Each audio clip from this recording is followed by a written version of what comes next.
La base de l'UDPS Tshisekedi vient de prendre une grande décision, celle de se prendre en charge d'ici le 12 octobre 2024. Une décision qui ressort d'une réunion d'évaluation de la trêve, telle qu'annoncée le 28 septembre lors de la dernière réunion tenue dans la salle de conférence de l'hôtel Mushimi. Et ce lundi 7 octobre 2024, dans la salle Bolingo, délimitée première rue d'Ilandos, la base de l'UDPS Tshisekedi, après un long moment de débat et d'évaluation de cette trêve qui totalise 1 mois en séjour, a pris les décisions figurant dans ces communiqués. Communiqué de la base de l'UDPS.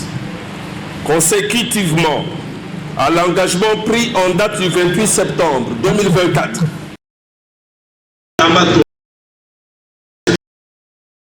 Est informel d'évaluer la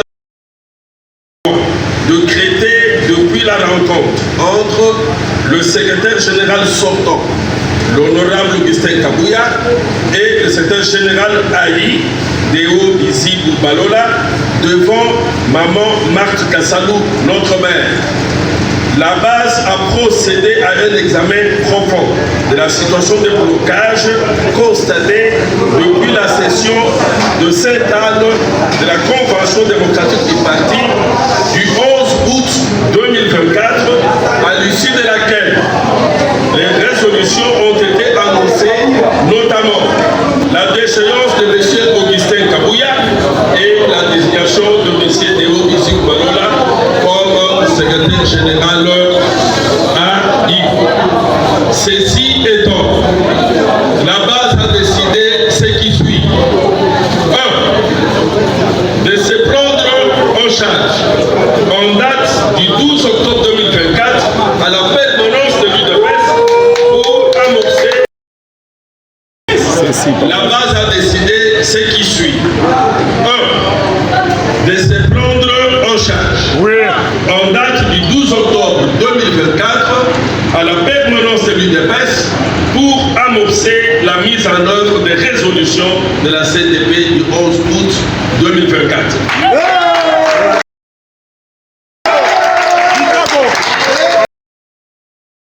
D'empêcher l'honorable Augustin Kabouya d'engager le parti en demandant à toutes les combattantes et tous les combattants de ne plus obéir à ses instructions et de ne plus accepter qu'il prenne parole comme secrétaire général.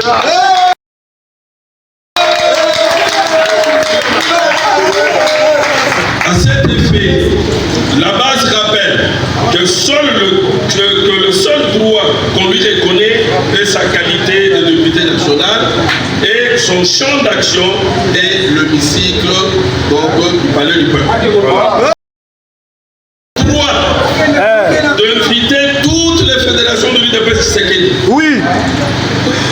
Donc, celles de l'intérieur et de l'extérieur, bien sûr, de rejoindre notre combat en rejetant toutes les manœuvres dilatoires du secrétaire général sortant et en désobéissant à ses ordres. Que vive la République démocratique du Congo, que vive l'Union pour la démocratie et le progrès social. Dès lors, la base gagne toujours.